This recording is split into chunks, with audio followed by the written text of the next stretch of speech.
Kita kembali bertemu dalam pelajaran agama. Mari kita awali pertemuan kita dengan doa. Terima kasih Tuhan buat pagi hari ini kembali kami boleh bertemu dalam kasih Tuhan. Ajari kami Tuhan dalam taat senantiasa. Pada pagi hari ini Tuhan kami mau membahas kembali materi kami. Kiranya Engkau Allah Roh Kudus menolong setiap kami dalam nama Yesus. Amin. Anak-anak, kita akan membahas kembali pelajaran kita 1-4 yang dibuat dalam rangkuman pembelajaran.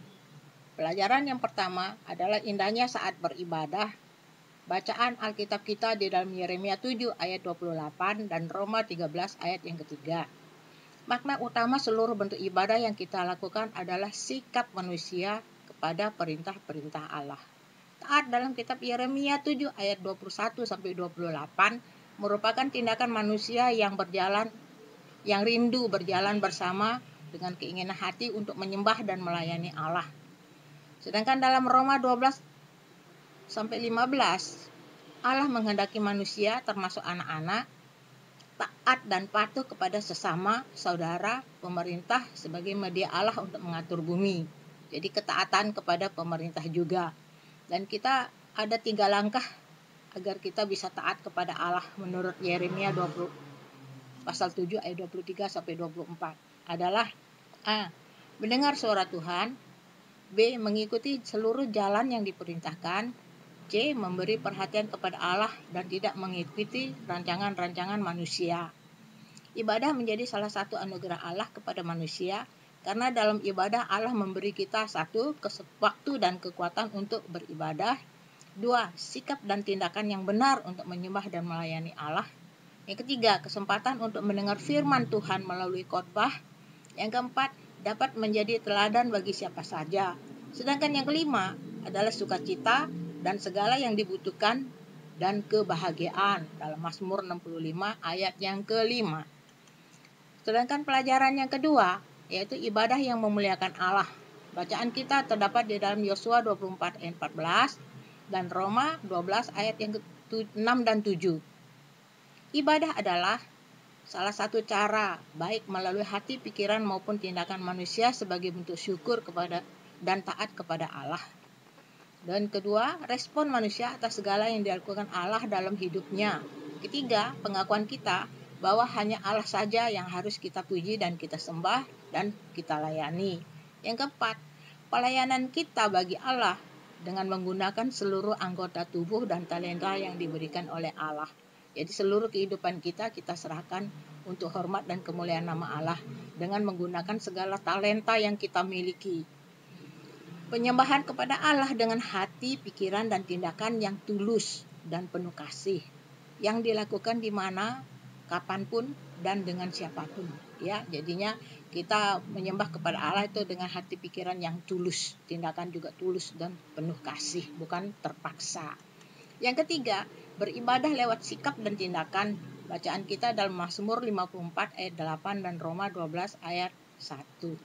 Semua manusia adalah pelaku ibadah, dari anak-anak hingga yang usia lanjut tanpa membedakan pekerjaannya apa, usianya berapa, tinggal di mana, dan suku bangsanya apa. Ya.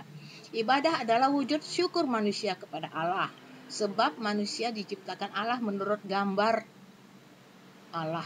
Gambar dan rupa Allah ya terdapat di dalam Kejadian 1 ayat 27. Gambar dan rupa Allah itu adalah imago Dei. Dengan demikian manusia memiliki sifat-sifat yang dimiliki Allah seperti penyayang, penolong, dan rendah hati.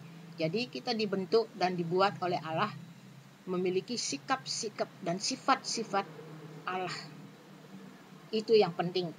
Ibadah dapat berwujud apa saja. Selain melalui ritual-ritual yang kita lakukan di gereja, tindakan kita sehari-hari khususnya kepada sesama, kita juga dapat menjadi salah satu wujud ibadah kita kepada Allah. Jadi apa yang kita lakukan kepada sesama kita itu juga merupakan wujud ibadah kita kepada Allah.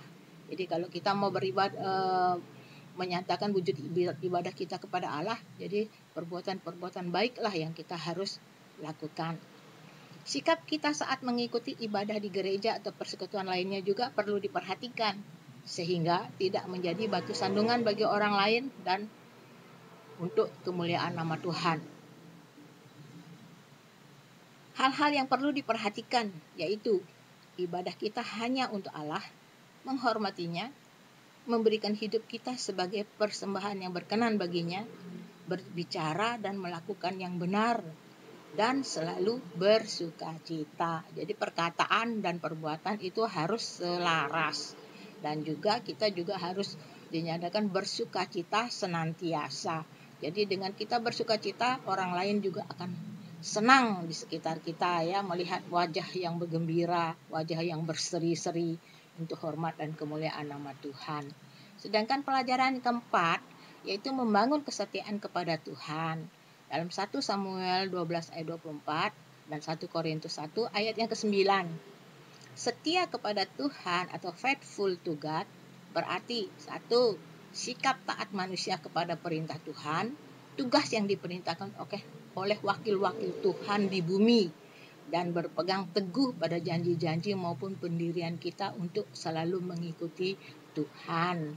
Jadi kita harus taat kepada wakil-wakil Tuhan yang di muka bumi ya, dan berpegang teguh juga pendirian kita untuk setia kepada Tuhan. Yang kedua, beribadah, menyembah dan melayani hanya kepada Tuhan saja.